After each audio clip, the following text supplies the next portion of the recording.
there you are. Hello, we're early. Who knew? Like a whole minute early. It's because we missed each other so much. I know. Was it like 2 weeks? No, it was gone, and then I was back, then I was gone, and now I'm back. Okay. Did you have fun? Work is always fun. Oh, good. So you got to work with hockey players? It's been a crazy fall, but in all the best ways. Yes. Good crazy is good. Good crazy is good for me. Yay. How have you been? How am I doing? Yes. Is that what you said? Yeah. Is it glitchy? I don't know. It was either the computer or my ears. Could go either way. I'm plugged into the wall, so hopefully it's not glitchy. No, we did a 2-day practicum for people who had taken the core on video. Yeah. And we had one person from Oregon, one person from Washington. They came from New York, Louisiana, California, all over the country. And the room is perfect. So my next task is to get window shades and signs. And we have, like, we can do a class of 30 people in that room. And on the website, we're going to list, I'm just telling Kevin this, surprise, but I think we should list the restaurants that are and a picture of across the street, because there's this really amazing like burrito and taco shop downstairs. They make everything like fresh. And then there's a pizza place across the way that has gluten-free crust and prosciutto and sausage and Gruyere cheese on a gluten-free crust with a balsamic glaze drizzle. Yeah. And pears. Somebody told me they got a pizza with that on it. And I was like, okay, I want to do that. And then anyway, so we had a great time. It's the supine cervical. We had 2 MDs, 2 physical therapists, 2 chiropractors, 2 massage therapists, and the supine lumbar practicum. So just for people who haven't taken the practicum, no, JJ, you're early. We're early, but no, you're not way late. We do the supine cervical practicum 3 times, and there are 3 people at each table, so that everybody gets a chance to do the supine cervical once. And they look at me, huh? And it's because that's the money shot. That is 70%, 80% of your practice comes in and needs something done with their headaches or their neck. Then we do the supine neck and shoulder, which is more physically difficult because you're getting your fingers in somebody's armpit. And then the supine lumbar is the 3rd one. And then in the afternoon, there's supposed to be a freebie, whatever you want to do. Right. But the supine lumbar always ends up being visceral. Yeah. So we had ureter and kidney. We had ovarian cysts and adhesions in the abdomen she didn't know she had. And it was, as always, it was just really fun. The 2-day practicums are so fun, and it's wonderful doing them in the clinic. So we had a great time. And true to form, you have so many things I need to unpack with that last. We've been at it for 2 minutes, and I already need to unpack the last 2 minutes of what you just said. And the thing I missed the most about not having you here was we didn't have a quote to start it out with. Oh. So I couldn't even derail the train because I just started the train on whatever track. So we're looking forward to the quote. Do you have a quote? I have a couple quotes. Okay.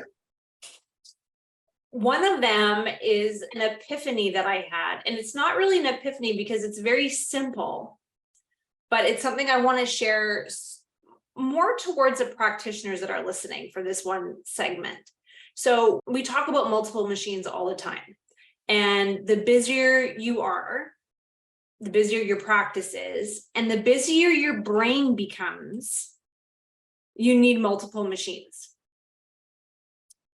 And as much as I love to keep the train on the track and be very specific with my intent and my focus of the treatment, you have no choice but to start going lateral and start seeing all the different possibilities. This is the whole, I'm sorry, and you're welcome.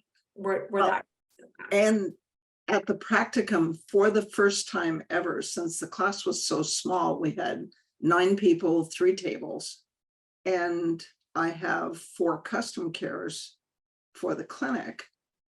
And so we programmed the 4 custom cares for, I think, subacute disc for each table when we were doing supine cervical.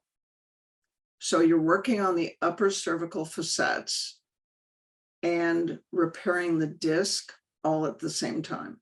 Yeah. So we introduced right at the beginning the concept of get 2 things done at once. If the disc is what's causing the problem, treat the disc, and the lower cervical disc is why there's an upper cervical facet problem. Right. So treat the, go. Sorry. No, You're welcome. but this is one way of going in one direction. And okay, I work with athletes and I get these highlight reels, right? I get highlight reels of their sport. I get the injury reel of how the injury happened. When you're dealing with normal patients or normal people, you still get the highlight reel. They tell you this, but they just verbally tell you what happened. So I have been trying to streamline my treatments as much as possible. And yes, that's when the custom care comes into play, because like you just said, you can run the disc, you can run 4089 on the background concussion in Vegas, just concussion, TTH, whatever. But the more savvy you get with the mode bank and cutting and pasting, because it's very easy now, the night before or the morning of, I've been making a customized little highlight reel to put on the custom care for the patient based on a lot of those things that I know I'm going to have to do a drive-by on. So here's what here's what it looks like. So let's just say, I'll give you an example of somebody I'm treating who comes in with the main complaint is the typical anterior delt pain of the GH. Can't really specify a time where anything was torn or broken, but we pretty much know there was something there that created all of this. Has pretty good range of motion, but has a significant amount of pain. I know my highlight reel, something that I'm going to have to load on the custom care, is going to have to deal with some sort of trauma, some sort of torn and broken. And even if I can just do a drive-by on the relevant tissues I know are affected, like the periosteum, the bursa, the tendon, the joint surface, blah, blah, blah, blah, blah, for a minute each, it is unbelievable how fast I can expedite results just by putting on a little highlight reel like that in the background on one of the custom cares that would have been sitting there anyways. And speaking of highlight reel, when I said we went and got the custom cares and reprogrammed all of them, yes, I was not remembering why we did that. We were doing the supine shoulder.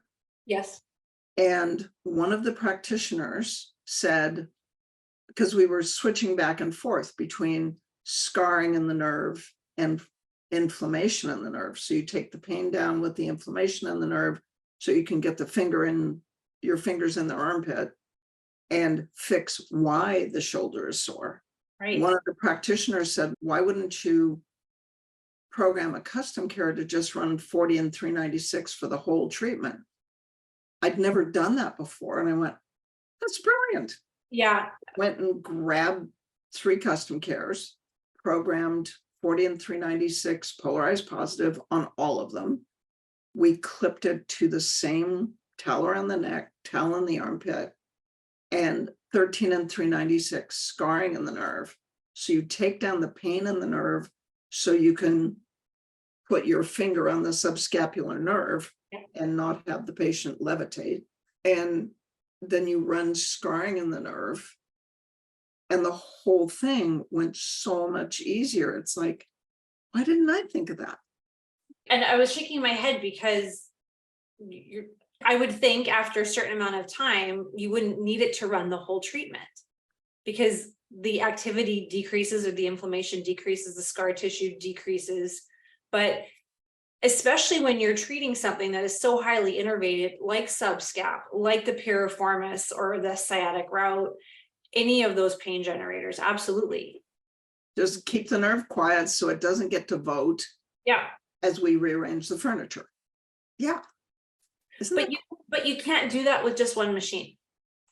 Oh, no.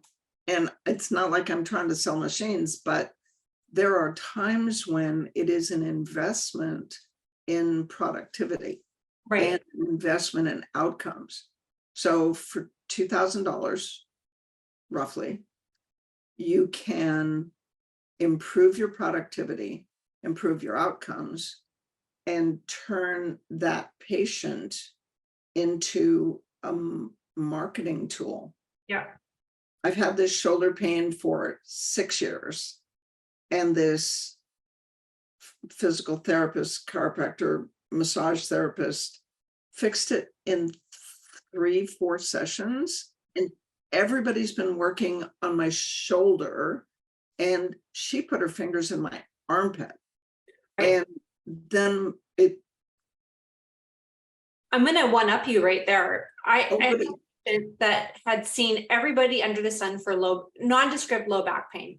Images, fine. MRI, fine. X-ray, fine. Range of motion, fine. Adjustments help, treatment helps, but only for a day or two. It's the quintessential low back pain loopy patient. So to your point about the supine cervical is whatever you said, 75%. It's probably even higher than that. And here's why. I couldn't get anything to do anything more than what I thought I was doing. So doing supine, lumbar, visceral, like everything I could think of, because ureter, everything. Scoring the appendix. I pulled that one out since I learned that one from myself, just to see. Nothing helped. I did thoracic and cervical range of motion, everything fine, no history of pain or trauma in the neck, but that little bird on my shoulder said, it's the dura. Oh, duh. But even doing dura and doing lumbar, nothing changed. It was only when I was focusing on the dura of the suboccipits did the low back release. And then I had this like flashback of sitting in my first advanced. And I think the message of that advance was follow the spark. And I was thinking, you idiot, the dura, go back to your basics, origin, insertion, innervation, and action. The dura doesn't just start and end in the lumbar spine. It goes completely all the way up to the head. So I just sat and did some cranial work and did some, I'm doing this with my hands because that's exactly, it's almost like a cat making, what do you call it when they make biscuits? But it's, and the person on the table was like, I just, for the first time in years, felt my low back release.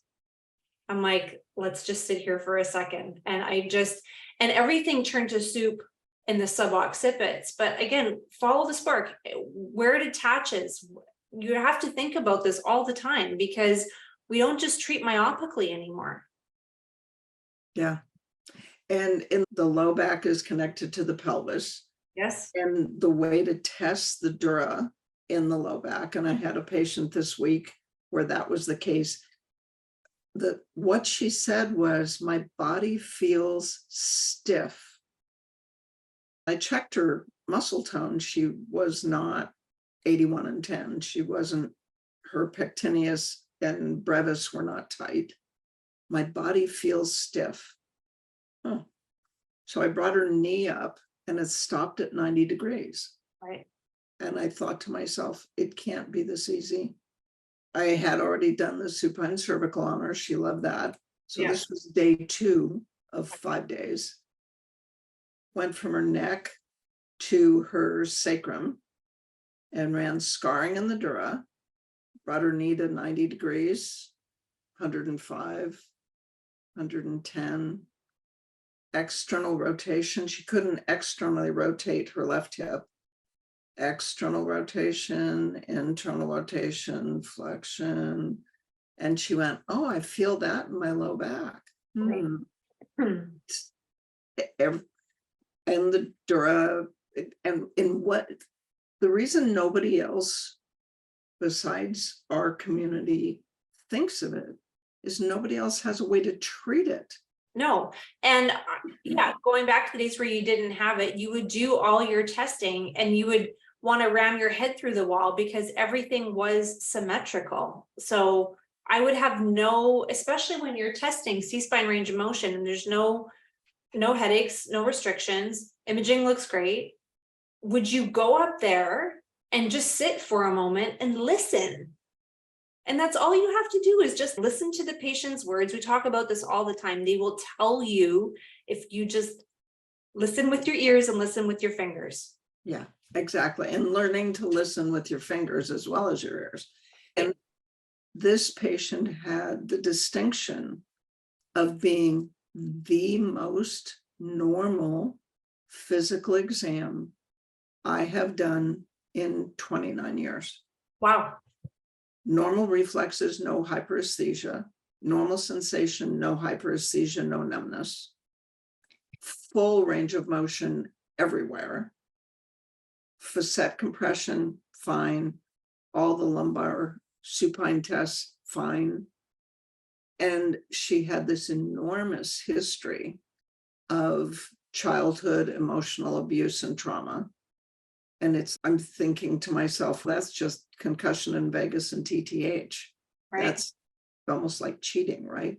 Yeah. So I ran concussion in vagus and TTH and supine cervical. And she got up off the table an entirely different person. Her face was different. Her affect was different. She felt grounded. Wow. It was amazing. The big word, the one my take home here is grounded. That is such an important quality to have a patient leave your clinic, and especially when you undo so many things. I don't know if you have a favorite quick grounding one, but I typically will do constitutional factors, or which 6.8 and 38. Yeah. Or balancing the energy center. Sometimes the constitutional factors don't do it. So 35 and 102. I don't know what those do, but if I have a patient that's feeling floaty and disconnected, just a washcloth in each hand as they're sitting up, eyes on the horizon. And the big thing is 90, 90, 90. So ankles at 90, knees at 90, hips at 90 will also help ground somebody. But right. That you want them to feel safe in their body again. It's not just pain-free anymore. It's safe in that. And actually in their body. Yeah. That's what 6.8 and 38 tends to do. It tends to get people grounded. Louise is asking, what is TTH? That is that strange thing that I put in at the end of the pain section, the tendency to have weird stuff happen or bad things happen. It is, the frequencies are for energetic influences that tend to make the patient experience pain, fear, negativity, abuse. It's like they seem to have a magnet that attracts bad stuff to them. That's TTH. And it's as close as we come to an FSM exorcism. And the directions for when you use it are, you use this when the patient's history makes the hair on the back of your neck stand up. Yeah. That's TTH. Do we want to answer Denise's question? I don't have them open, but we could. Yeah, why don't we jump right in there? Why not? Okay, I have a client who took some Topamax for a migraine and had an immediate, oh God, reaction of supersensitive extremities. Stopped the meds, but even a week later has continued to have pain that is popping up all over her body at 8 out of 10. Jumps from her hands, toes to her hands, no, up the legs and arms. Moved, no. Switch to 81 and 77, and it's helping. Okay, with Topamax, it's an anti-seizure medication, and it's like a different version of gabapentin or Lyrica. It works differently, but it's as far as I know about Topamax, it's an anti-seizure medication. I would have gone to toxicity and maybe 40 in the midbrain, because that's where it works. 81 and 77. Increasing. Little bird said 20 and 77, which is pain reaction. That helped immediately, but it's short term. And Denise says, yeah, she did 40 and 57, 900, 920 in the midbrain first, and it helped briefly, but no, it didn't help. It was no change. So she switched to 81 and 77. God bless the little bird, because that one wouldn't have occurred to me. I love the little bird. Connective tissue. I guess I would look up, I end up using my cell phone a lot for medication side effects. And I would look up the side effects of Topamax. So let's see if I can do that now. Max. Oh. Side effects. Weight loss, dizziness, numbness, allergic reaction, and there's 20 more. Fatigue, blood in the urine, blurred vision, geez Louise. Okay. There's absolutely no side effect that suggests that the connective tissue is influenced. Weight loss, dizziness, numbness, allergic reaction, fatigue, trouble breathing, blood in the urine. Great drug. Blurred vision, diarrhea, eye pain, fever, memory problems, aggression, confusion, drowsiness, nausea, nervousness, stomach pain, bone. I have no idea. Oh, wait. More common: burning, prickling, or tingling sensation, clumsiness or unsteadiness. That is fascinating, Denise. Yeah, I'm just wondering, so if we're increasing secretions to the connective tissue. I wonder if it's clumsy, burning, prickling, or tingling sensations. I'm assuming 40 and 10 didn't work either. Wow. Okay, let's hear it for the little bird.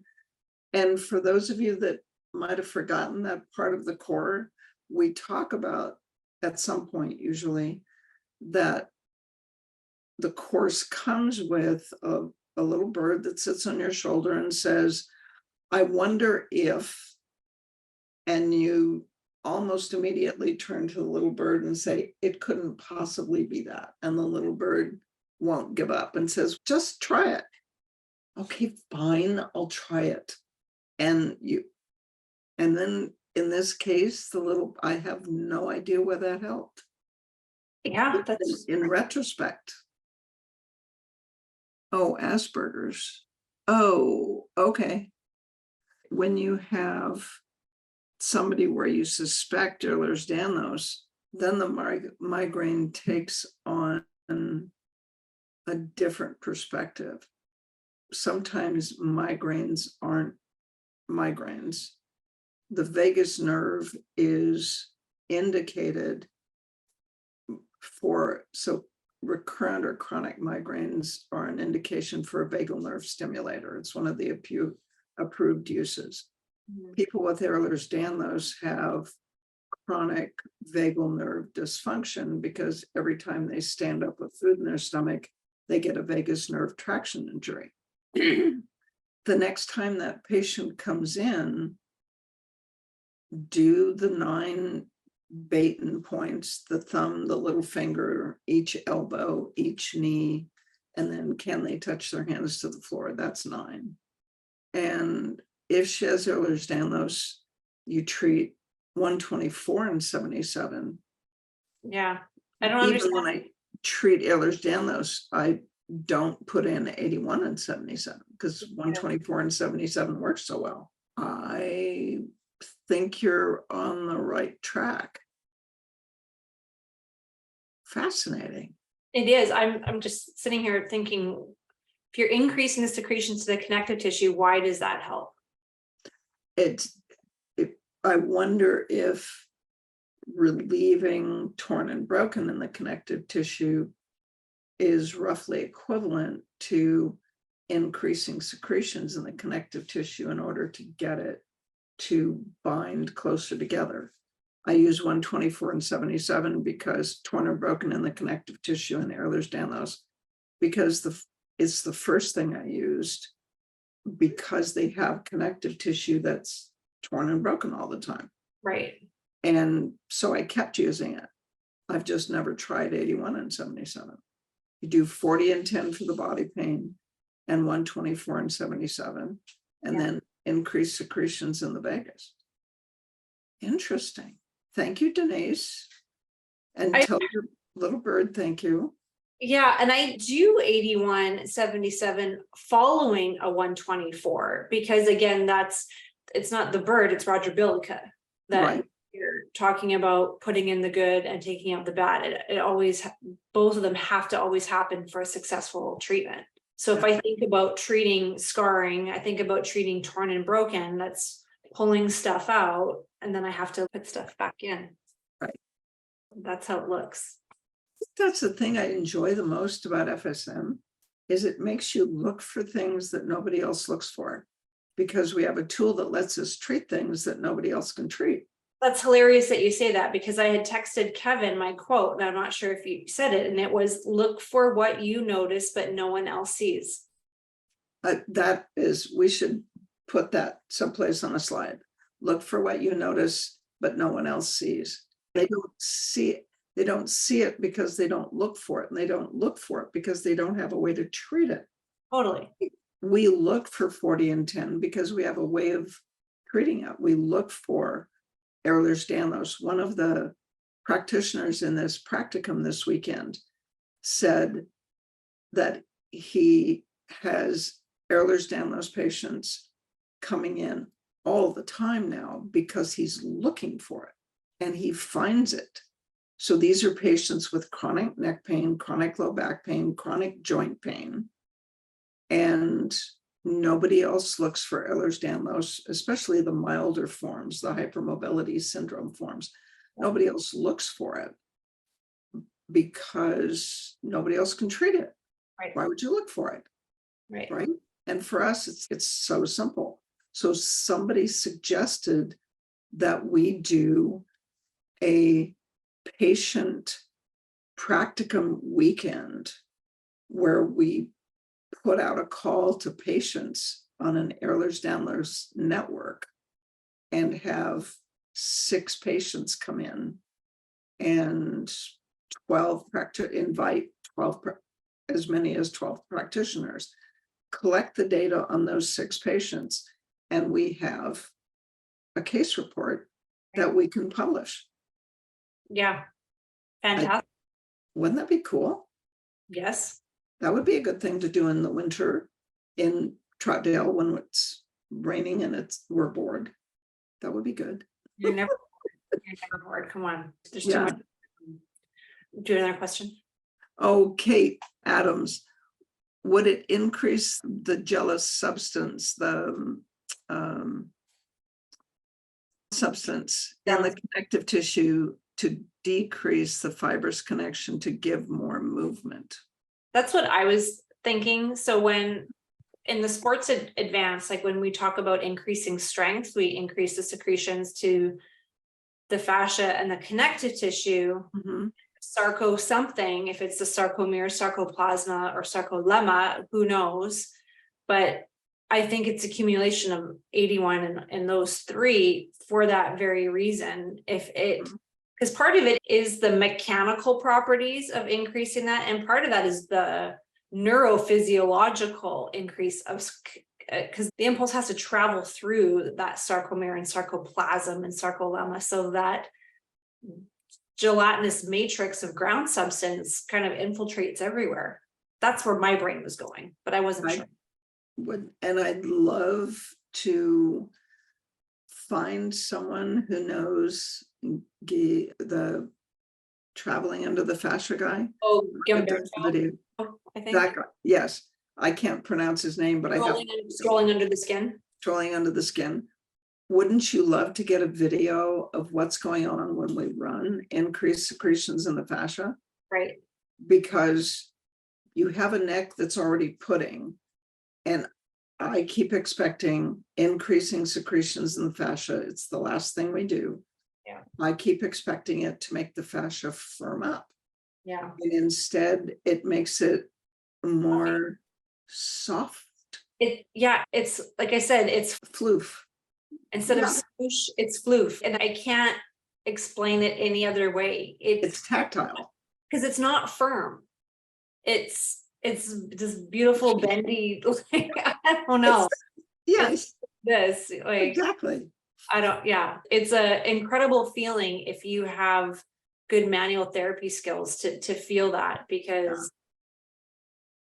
it's so and it's always so much fun to have MDs in the course, because they're not trained in physical medicine, and we spend the first 2 practicums in physical medicine, and they're always intimidated by, I don't know how to palpate. And one of these 2 MDs was a pain specialist, so she knew spinal anatomy, I'd say, better than I did. The other one was an internist, and the internist was totally intimidated. And I said, wait a minute, when you were a resident, did they teach you and make you insert a central line? She did. Yeah, sure. Okay. At which point you have better palpation skills than I do, because I couldn't put in a central line if you threatened me. So it's the same kind of palpation. If you press too hard, you're going to blow right past it. right. You're feeling for an artery. Yeah. Oh, okay. So Right.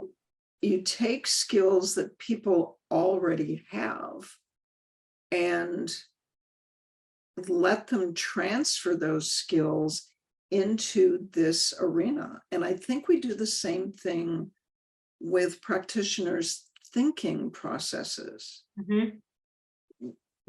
Everybody knows, at least at the end of the core, that 40 and 10, that inflammation in the spinal cord will create full body pain, and pain specifically in the bottom of the feet.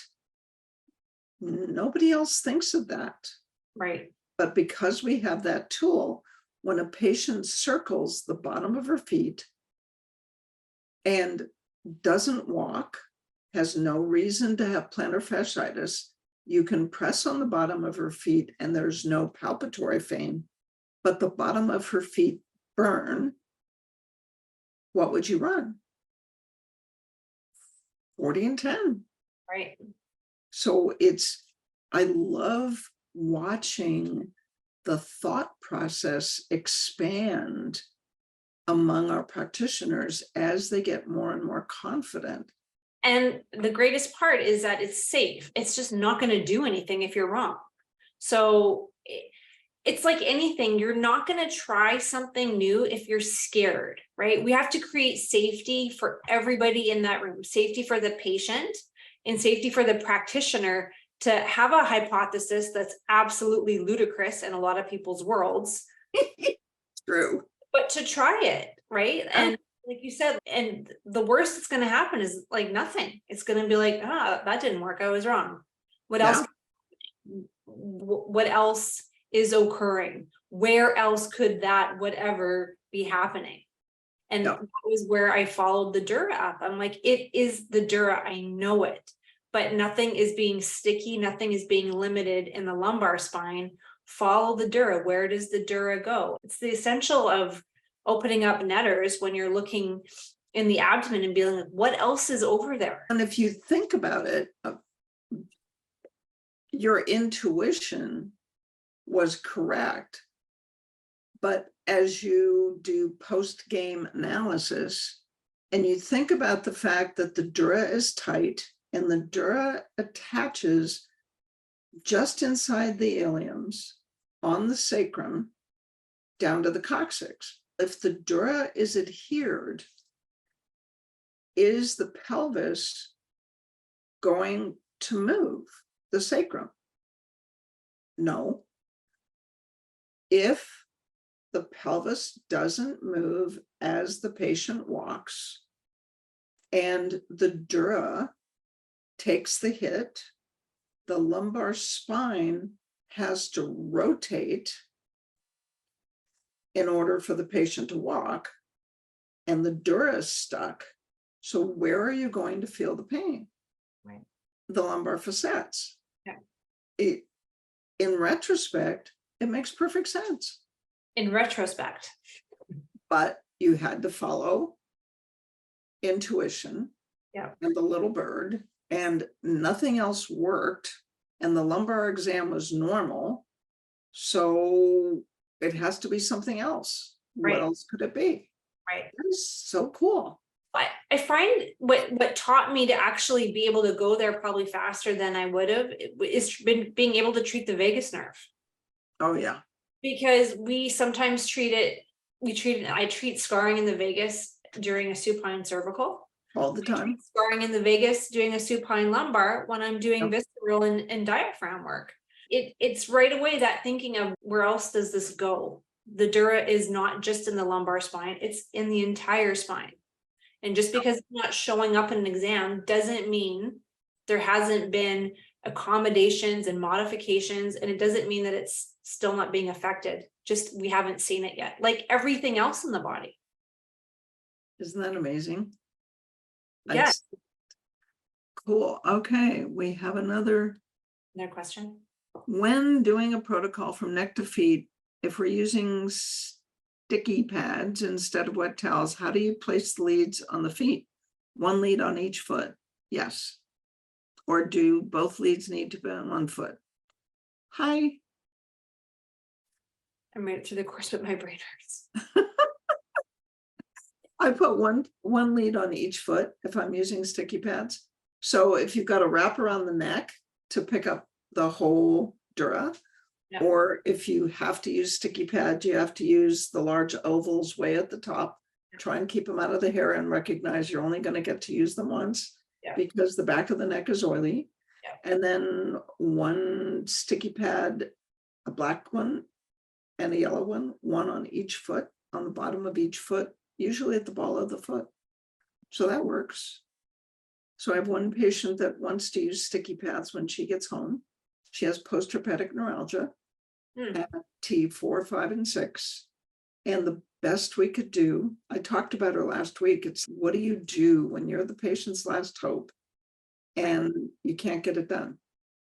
Right. I couldn't get her pain-free. She's 71. She's had PHN for 2 years. And I could get, during the treatment, I could get 6, 5, and 4 normal. T3 was hyperesthetic. Eventually we got T3 to be quiet, but T4, just along the medial breast, was hypersensitive. And that's what bothered her the most. So she ended up buying a custom care and sticky pads so she could wear it during the day. For whatever reason, she's pain-free at night. It's good. So combination of a custom care, she bought a magnetic converter so she could treat herself at night. And somebody had given her lidocaine in an ointment, but she didn't want to get her t-shirts gooey. And I said, there's lidocaine in cream. So I wrote out what she should take to her MD, and it's a combination. She said the lidocaine helped, but I couldn't do it because I didn't want to ruin my clothes. So acupuncture hadn't helped, medication she doesn't tolerate, FSM, and whatever it takes. Right? And very beautifully, you just steered us into another direction I wanted to talk about today, was when you get overwhelmed as a patient and you get overwhelmed as a practitioner, that overwhelming sensation typically tends to be when we go too far in the future and wanting too much too soon. The chronic pain patient that's at a 9 out of 10 all the time wants to be a 0, and you want them to be a 0. But we have to understand that even though results can happen very quickly, you have to go just mile by mile, right? It's Kevin's thing about how do you need an elephant, right? One bite at a time, or you just do the next thing. Do the next thing. Do the next thing. And so I have to keep that also in my head too, because I get very excited and very eager. And I was thinking the other day on one of my long runs, if I would set out when I left my house to think I'm going to run 15 miles right now, and I think about how far 15 miles is, very overwhelming. Yeah. But you don't do that when you do a long run. You just go mile by mile, and this mile number 1 is going to make mile number 2 better, and mile number 2 is going to make mile number 3 better, and so on and so forth. So I really implore the practitioners that get super overwhelmed to dial it just back. And if you just start thinking, what can I do right now in this moment to get the patient out of pain? That should always be the very first question. Whether or not it's going to hold, that goes down the line. But if the patient comes in with so much pain and so much emotional energy about the pain, you have to diffuse that bomb first. And the trick with this patient and so many of the chronic pain patients is there are 2 ways to approach this. Paying attention to what's left and paying attention to what changed. Right. So when you leave, you're a 3. You haven't been a 3 in 2 years. It doesn't last. And it's the hyperesthesia that she minds the most. Yeah. I haven't been able to fix that yet.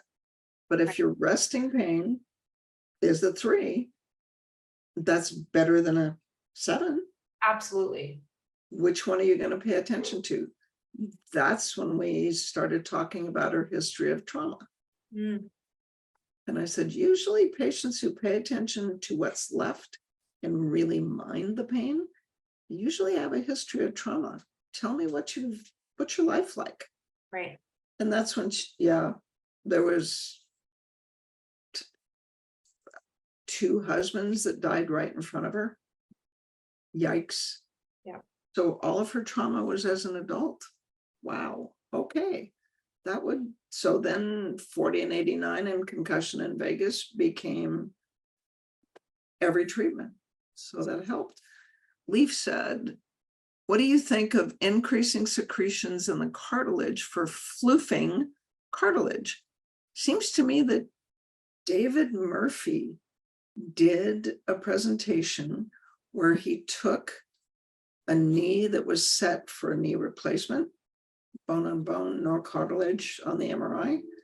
And 6 or 8 weeks later, the knee was floofed. The cartilage there was space in the knee. Can't hurt, might help. I've always found it to be, and I've tried that for the longest time with like arthritic knees and ankles and an aging population. I even have a younger hockey player that is undergoing testing because they can't figure out why he doesn't have cartilage in his knees. Yikes. I've tried it, but it's only been short term. Nothing has ever lasted, and definitely no objective measures to show, but it hasn't been long term. So I love the idea though of increasing the secretions to the cartilage. And in the knee, especially, my favorite so far has been 124 and the meniscus 214. 14, yeah. Torn and broken in the meniscus, I don't know what that's doing, but I went from not being able to put weight on my left knee, not being able to straighten my left knee, to my left knee is completely pain-free and I can walk fine. So You know what I think of it as? I think of it like running 124 in the annulus, because the meniscus develops those micro fractures or those micro tears over time. If you're increasing the secretions to those tears, or if you're brain torn and broken to those tears, it would only make sense. it makes perfect sense. Derek says, what does 49 add? I'm going to let 49 has become a drive-by for me, and I know you use it a lot. So talk to me. I'm not sure how it works. I know that I love it, especially with the fascia, increasing the vitality to the fascia. So but I'll run it like in conjunction with 81. So I don't know if increasing the secretions and increasing the vitality to the area does anything. I do think about the little water molecule going through the fascia. So if I think about the vitality, I just think about just increasing the energy to the area. I don't know how it works. You never told us how it works, but just historically, I do absolutely love running 49. Well, and to tell the truth, and Leaf will understand this, I run 49 at the end because Harry said so. And then George said so, and it's yeah, secretions where it's appropriate, and 49 at the end. Why? Because Harry said so isn't the best answer in the world, because you don't really know what vitality is exactly, but and the little picture I have in the core when you see it, right? Yeah. Here in George. I think 49 might be time dependent. Oh, okay. That's again, running it in the connective tissue and the fascia for as long as I have, just because sometimes I've just admittedly forgot about it on one of the machines and things have changed. I'm like, I wonder if it just, so instead of doing the drive-by, it's maybe a bit longer. I don't know. And that phrase, I wonder if, has become, I wonder if, that's the thing that the little bird says most often. I wonder if, what would happen if, you sure? No. Okay. Well, let's be honest, right? It's that is exactly it. Are you sure? Yeah. Not at all. No, I have no idea if this is going to work. Yeah, and every class, even the 2-day practicums. I love 2-day practicums, by the way. We have had 350 people take the 5-day core on video, and we have not had 350 people come and take a 2-day practicum. You need to do it. Some of them work with practicum instructors around the country, but every single class at some point, usually during the practicum, I look at people earnestly and say, you understand we make this stuff up, right? Now, I've learned to call it a thought experiment. Yeah. That's better than telling people that I make stuff up. But it's a thought experiment. Yeah. Right? Oh, JJ says 81 and the synovium makes the knee glide better and smoother. That makes sense, because the synovium creates synovial tissue secretes the fluid that makes things slippery and glidey inside the knee. I like that. Right? How did you, I want to go back to time dependent. How did you find out that 124 was time dependent? Kathleen Casbin. She's coming to the advanced this year. I'm so excited. I had torn my Achilles. I'd been on Avalox on and off for 2 years. I had Levaquin for pneumonia. I had Cipro. So all of the precursors. I'm walking along the street, and no, that isn't how I tore it. It was after I got my left hip replaced, my gait changed, and my left Achilles got sore in January. And I started treating it for inflammation. Torn and broken wasn't even on the radar. I didn't even think of it. Right. So because it's inflamed, and then it got more and more inflamed. January, we're now into December, and Kathleen was helping me work on at A4M at the exhibit, and we had a free 2 hours. And I said, can you work on my Achilles was 2 thumbs thick and exquisitely painful. This was back when we were still using graphite gloves. It was 2009. And Kathleen puts the gloves on and wets them. And she said, ooh, this feels icky. Okay. And she puts 124 and 191 because the Achilles is a round tendon. And I didn't know what she was running. And I said, wow, that feels warm. It doesn't hurt. Pain went down right away. And then we sat there and talked, and she did what we all do. As long as the frequency is working, you stay on it. So she's talking about kids and travels and life and whatever. And pretty soon an hour has gone by. And at the end of the hour, my Achilles was the size it should be. It's completely pain-free. And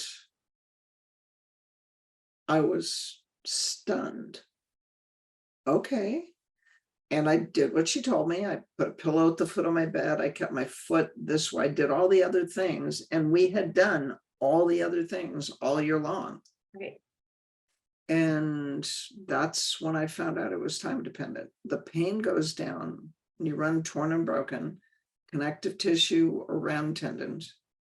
David Musnick uses torn and broken in the small intestine for 60 minutes in the leaky gut program. Yeah.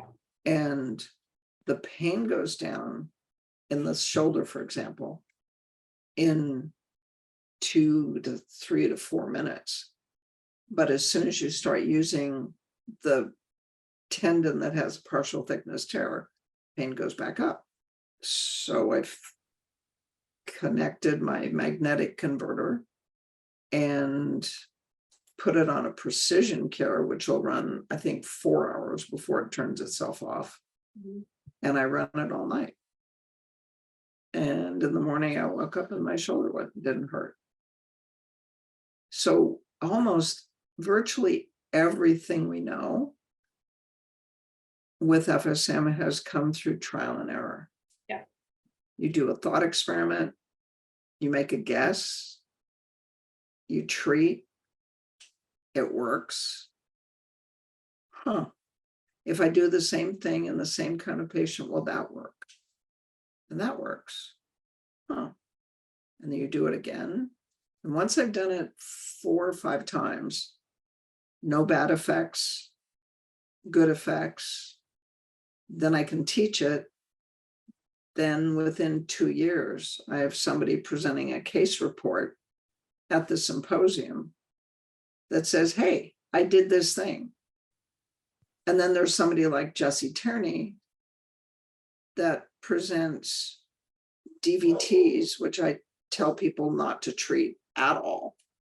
Certainly don't run the frequency to dissolve the blood clot because, ew, we know that it works to dissolve blood clots. And you certainly don't want a DVT to come apart in pieces. Thought experiment. Jessie Tierney. Torn and broken and vitality in the vein. And you have an ultrasound on day 1 and a D-dimer that are positive for a big, long DVT. You treat in the afternoon for what, an hour, 2 hours? Torn and broken and vitality. The next day, the ultrasound's negative and the D-dimer is negative. What's that about? That's incredible. And what it suggests is somebody that I've never heard any research on. What it suggests is that the vein has a function So if vitality in the vein is the thing Mhm. in our world, therefore, the vein must have a function that allows it to dissolve blood clots on a regular basis, Yeah. or sitting in a chair all day long. We'd all have DVTs all the time. I'm still processing that one. No, I agreed. Gotta love it. Oh, wait. Is it 3:58? Yeah, it's getting close. Okay. When we miss a week, and thank you for being patient with my crazy schedule. So this is, again, I'm going to blame you. I am this busy because of you and what we do. So You're welcome. And I'm sorry. yeah. No, it's been so much fun teaching and explaining and sharing and creating hypothesized ideas with this team of like collaborative healthcare professionals that I wouldn't ever have dreamed of being able to just text and ask questions to. It's the community that I'm the most grateful for, because Amen. And talking to this group, 9 people, right? And trying to describe what the advanced is like. How do you describe the synergy that happens at the advanced? I was going to say, it's like the best family reunion, but everybody loves their family. But it's, if you loved every single family member and you got to see them, that's what the advanced is like to me. And then Candace Elliott has the idea to have special interest tables at lunch. So we feed you lunch 3 days. No, the advance this year for the first time is going to be 3 days, because trying to talk that fast and leave out that much and not cover the things I should cover in the advanced. I can't put any more in the core or people will actually explode. So it's going to be 3 days. We'll have special interest tables. I'm working out the faculty as we speak. It's the most integrated group. And if these people have an ego, it's like they leave it in a shoebox in the corner at home. Yeah. And I have to show you this. I was looking at that. I was going to say, what is the little orb beside the other orb that's over there? Beautiful. There is a place called Spirit Pieces, and you send them somebody's ashes. So George was cremated, and this is the one that I had, and it is so George, right? There's a spiral of his ashes in the middle. And then there's this iridescent, almost invisible stuff on the outside. And I got a second one made, and this is coming to the office. Oh. But for some reason, I brought him upstairs, and he always probably shows up. Harry's been showing up for years. But isn't that amazing? That is stunning. Yeah, it's just, and I spent the last 2 days, it finally arrived 2 days ago, and it's on the counter in the kitchen, and I'm sitting there eating dinner and working on my computer, and there's George, and then it just got lost in it. So George will be there. I'll put him on the back table. So if you have they do pets, and it's not just big balls like this. There are rings, it's the most amazing thing. What's it called? Spiritpieces.com. It's beautiful. And it takes a teaspoon of somebody's ashes. Wow. And send you a kit, and you mail it off, and these glass blowers from all over the country specialize in each different kind of design. And here's Candace Elliott. Yes, special interest group suggestions for Arizona. What would people like? Think about it. For sure, Ehlers-Danlos, for sure, fibromyalgia, for sure, sports medicine, for sure, mold, for sure. If we had a Vegas special interest table, it'd be all of the tables, because it's everywhere. Yes, it's always everywhere. Yeah, And I finally have my computer back and I finally have a little bit of extra time on the weekends. So I am applying, Candace, finally for a 501c3 so people can donate to support FSM research. So we can pay for studies, we can pay people for producing papers, we can pay excellent. for research. We do that. Yay. Yes. Candace, nagging does pay off. Or persistence, let's put it that way. She's been wonderful. We're finally So, 403. yeah, so I had that whole one about that we started with that, but anyways, so my last one is a kind of a shout out to all the practitioners out there. It says a healer is someone who seeks to be the light that they wished they had in their darkest moments. Oh, I like that. Yes, it was funny. We were talking about practitioners. A lot of the good ones tend to come from very challenging histories. And so someone sent that to me and I thought, wow, a healer is someone who seeks to be the light they wish they had during their darkest moments. Yeah. And it is usually news to practitioners that the statistics are that 80% of practitioners of every medical profession are adult children of alcoholics or come from some sort of difficult childhood. And I did an experiment twice at chiropractic college. There were 10 of us standing around. And I said, how many of you are adult children of alcoholics? 8 of us raised our hands. Amazing. Yeah. Yeah. And then the quote, I swear I got from Charlie Novak, but he says it wasn't him. It is the job of the physician to hold the vision of the patient is healed until the patient can see it for themselves. I love that one. Yeah. Yeah, but I like yours too. Wow. It's good. All works. All right. Our family. Our family. Bye, family. See you guys next week. See you next week. See you. Bye. The Frequency Specific Microcurrent podcast has been produced by Frequency Specific Seminars for entertainment, educational, and information purposes only.